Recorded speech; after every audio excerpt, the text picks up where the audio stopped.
بسم اللہ الرحمن الرحیم۔ میں ہوں پروفیسر شہزاد فیض۔ آج ہم نے جس ٹاپک پر بات کرنی ہے وہ ہے استعارہ۔ استعارہ عربی زبان کا لفظ ہے۔ اس کا مطلب ہے ادھار لینا۔ تعریف یہ ہے کہ جب کوئی لفظ اپنے حقیقی معنی کی بجائے مجازی معنوں میں اس طرح استعمال ہو کہ اس کے حقیقی اور مجازی معنوں کے درمیان تشبیہ کا تعلق پایا جائے۔ مثال کے طور پر لفظ چاند ہے۔ چاند کا حقیقی مطلب کیا ہے کہ آسمان پر ایک چمکدار سیارہ جس سے رات کو روشنی پھیلتی ہے، لیکن یہی چاند جب ہم کسی شخص کے معنی میں استعمال کرتے ہیں تو اس کا مطلب یہ ہوا کہ چاند نے اپنے حقیقی معنی کھو دیے اور یہ غیر حقیقی یعنی مجازی معنوں میں استعمال ہو رہا ہے۔ یعنی تعریف سے یہ بات واضح ہو جاتی ہے کہ کوئی لفظ ہوگا، کوئی بھی ہو سکتا ہے، اپنے حقیقی معنی کی بجائے مجازی معنی کے اندر استعمال ہوگا، لیکن شرط یہ ہے کہ اس کے حقیقی اور مجازی معنوں کے درمیان ایک تعلق ہوگا جسے تشبیہ کا تعلق کہتے ہیں۔ مثال کے طور پر کیوں سنے عرض سے مضطرب مومن، صنم آخر خدا نہیں ہوتا۔ اب اگر ہم اس مثال پر غور کریں، مومن کی غزل کا مقطع ہے یہ کہ صنم آخر خدا نہیں ہوتا۔ اب لفظ صنم پر غور کیجئے۔ صنم کا مطلب ہے بت، اور یہاں پر تعریف کے مطابق کہ کوئی لفظ ہوگا، بالکل کوئی لفظ ہے۔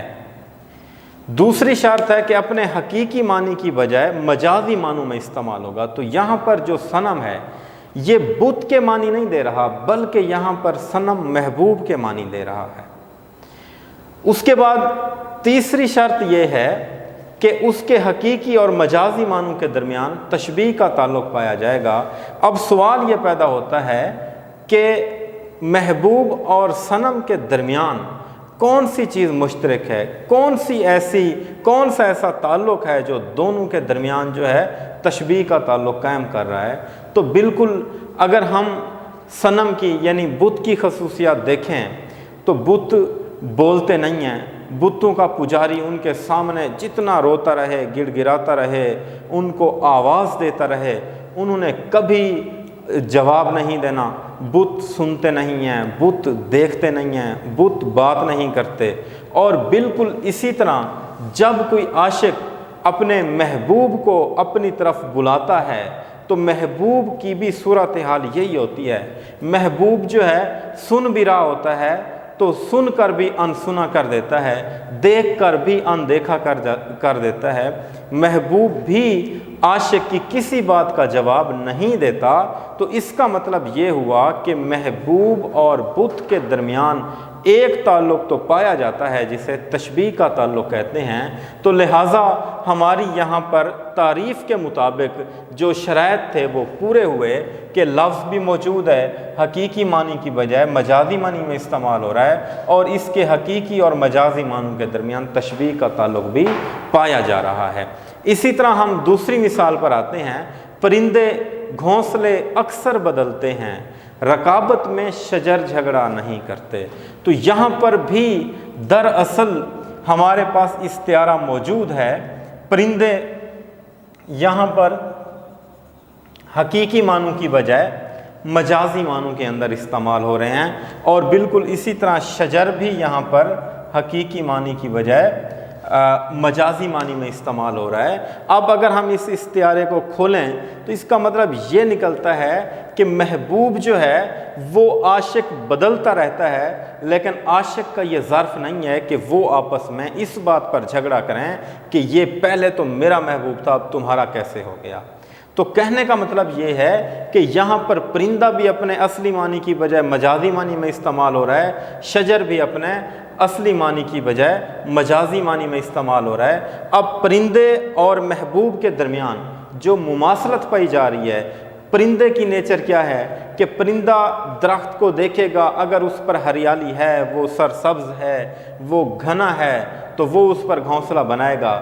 جیسے ہی اس درخت پر کوئی برا وقت آتا ہے یا اس درخت پر خزاں آتی ہے، اس کے پتے جھڑ جاتے ہیں، وہ مرجھا جاتا ہے، تو پرندہ فوراً اپنا گھونسلہ وہاں سے اٹھا کر کسی دوسرے درخت پر بنا لیتا ہے۔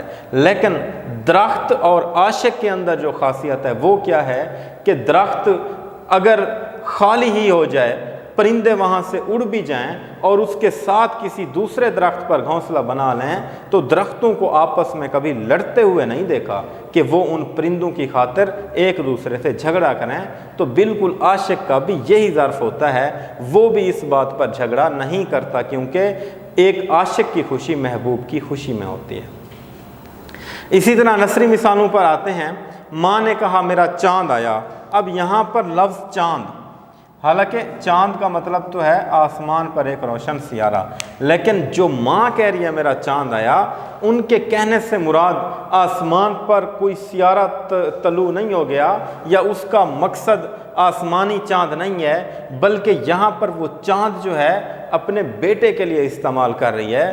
تو لہٰذا یہ بھی شرط پوری ہے کہ لفظ ہے حقیقی معنی کی بجائے مجازی معنی میں استعمال ہو رہا ہے۔ اسی طرح واہ میرے شیر نے میدان مار لیا، اب یہ ایک والد کا جملہ ہے، وہ کہتا ہے میرے شیر نے میدان مار لیا، تو یہاں پر بھی دراصل شیر سے مراد وہ جنگلی درندہ نہیں ہے، بلکہ وہ شیر اپنے بیٹے کے لیے استعمال کر رہا ہے۔ کیونکہ شیر اور بیٹے کے درمیان جو ہے مشترک صفت ہے کہ اس کا بیٹا بھی ایسے ہی بہادر ہے جیسے شیر بہادر ہوتا ہے۔ اس کے علاوہ وہ جنت کی حور ہے، کس چاند سے آنکھ جا لڑی ہے۔ یہ دو مثالیں اور بھی آپ کے سامنے ہیں، اگر آپ کو بات سمجھ آ رہی ہے تو ان مثالوں کے جو ہے نا آپ مجھے کمنٹس میں بتائیں گے کہ یہاں پر استعارہ کہاں پر موجود ہے اور کس طرح موجود ہے۔ ہم اپنی بات کو مزید بڑھاتے ہیں کہ مستعار لہو، یہ ہیں ارکان کے استعارے کے ارکان، 3 ارکان ہیں۔ پہلا رکن کیا ہے؟ مستعار لہو۔ مستعار لہو کیا ہے؟ یعنی جس کے لیے استعارہ لیا جائے۔ اب ہم ان مثالوں کی مدد سے رکن بھی الگ کریں گے کہ پہلی مثال کے اندر ہم نے استعارہ جو لیا ہے وہ کس کے لیے لیا ہے؟ مستعار لہو، جس کے لیے استعارہ لیا جائے۔ تو پہلی مثال میں ہم دیکھتے ہیں، کیوں سنے عرض سے مضطرب مومن، صنم آخر خدا نہیں ہوتا۔ تو ہم نے جو استعارہ لیا ہے کس کے لیے لیا ہے، یا اس میں مستعار لہو ہمارے پاس کیا ہے، کس کے لیے ہم نے استعارہ لیا ہے؟ تو یہاں پر ہم نے استعارہ لیا ہے محبوب کے لیے، تو مستعار لہو ہمارے پاس محبوب آ جائے گا۔ اسی طرح ہم دوسرے شعر میں آتے ہیں، پرندے گھونسلے اکثر بدلتے ہیں، رکابت میں شجر جھگڑا نہیں کرتے۔ تو یہاں پر بھی پرندے کا استعارہ ہم نے کس کے لیے لیا ہے؟ محبوب کے لیے۔ اس کے بعد رکابت میں شجر جھگڑا نہیں کرتے، تو شجر کا استعارہ ہم نے کس کے لیے لیا ہے؟ عاشق کے لیے۔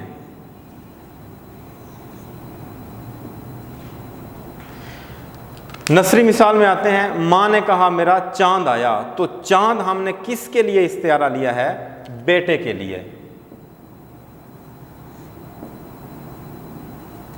اسی طرح واہ میرے شیر نے میدان مار لیا، تو یہ استعارہ بھی ہم نے بیٹے کے لیے ہی لیا ہے، اس میں بھی مستعار لہو بیٹا ہے۔ وہ جنت کی حور ہے، یہاں پر جنت کی حور ہم نے استعارہ کس کے لیے لیا ہے؟ محبوب کے لیے۔ کس چاند سے آنکھ جا لڑی ہے، یہاں پر بھی چاند جو ہے مجازی معنوں میں محبوب کے معنی دے رہا ہے۔ تو یہ ہمارے پاس مستعار لہو ہے، یعنی جس کے لیے ہم نے استعارہ لیا ہے۔ اس کے بعد ہم آتے ہیں مستعار منہ کی طرف۔ مستعار منہ یعنی جس سے استعارہ لیا جائے۔ اب دوبارہ ہم پہلی مثال کی طرف جائیں گے کہ ہم نے پہلی مثال میں کس سے استعارہ لیا ہے، تو ہم نے محبوب کے لیے جو استعارہ لیا ہے وہ صنم ہے۔ تو اس کا مطلب یہ ہے کہ مستعار منہو جو ہے وہ پہلی مثال کے اندر صنم ہے، اور اسی طرح دوسری مثال میں جو ہے ہم نے محبوب کے لیے جو استعارہ لیا ہے وہ پرندے ہے۔ اسی طرح ہم نے یہاں پر دوسری مثال میں عاشق کے لیے شجر کا استعارہ لیا ہے۔ نثری مثال کی طرف جاتے ہیں، ماں نے کہا میرا چاند آیا، تو ہم نے بیٹے کے لیے چاند کا استعارہ لیا ہے۔ اور وہ میرے شیر نے میدان مار لیا، یہاں پر ہم نے بیٹے کے لیے شیر استعارہ لیا ہے۔ اسی طرح وہ جنت کی حور ہے، یہاں پر محبوب کے لیے جنت کی حور استعارہ لیا ہے۔ اسی طرح کس چاند سے آنکھ جا لڑی ہے، تو یہاں پر بھی ہم نے محبوب کے لیے چاند کا استعارہ لیا ہے۔ تو اب اگر غور کیجئے تو یہ جتنے بھی یہاں پر آپ کو ارکان نظر آ رہے ہیں یہ سارے اپنی مجازی معنوں کے اندر استعمال ہو رہے ہیں۔ اب تیسرا رکن ہے وجہ جامع۔ وجہ جامع کی تعریف یہ ہے کہ مستعار لہو اور مستعار منہو میں پایا جانے والا مشترک وصف۔ اب دیکھیے کہ محبوب اور صنم کے اندر کون سی خوبی ہے جو مشترک ہے، تو ان کے اندر جو مشترک خوبی ہے وہ بے حسی ہے، کیونکہ بت بھی جواب نہیں دیتا اور محبوب بھی جواب نہیں دیتا۔ اسی طرح جو پرندے کے لیے ہم نے محبوب کے لیے پرندے کا استعارہ استعمال کیا ہے، تو اس میں ہم دیکھیں گے کہ پرندے اور محبوب کے درمیان کون سی خوبی مشترک ہے، تو بے وفائی ہے، کیونکہ وقت آنے پر پرندہ بھی گھونسلہ تبدیل کر لیتا ہے اور محبوب بھی بے وفائی کر لیتا ہے۔ اسی طرح شجر اور عاشق کے درمیان کون سی صفت ایسی ہے جو مشترک ہے، تو اس کے اندر ہے ثابت قدمی۔ درخت بھی ثابت قدم رہتے ہیں اور عاشق بھی ثابت قدم رہتا ہے۔ اور اسی طرح ماں نے کہا میرا چاند آیا، چاند اور بیٹے کے درمیان کون سی خوبی مشترک ہے؟ خوبصورتی ہے، چاند بھی خوبصورت ہے، بیٹا بھی خوبصورت ہے۔ اسی طرح جنت کی حور کے لیے چاند کا استعارہ کیوں لیا گیا، اپنا محبوب کے لیے جنت کی حور کا استعارہ کیوں لیا گیا، یہ بھی وجہ جو ہے خوبصورتی میں آئے گی۔ کس چاند سے آنکھ جا لڑی ہے، یہاں پر بھی وجہ جو ہے وہ خوبصورتی یا حسن ہی بنے گی۔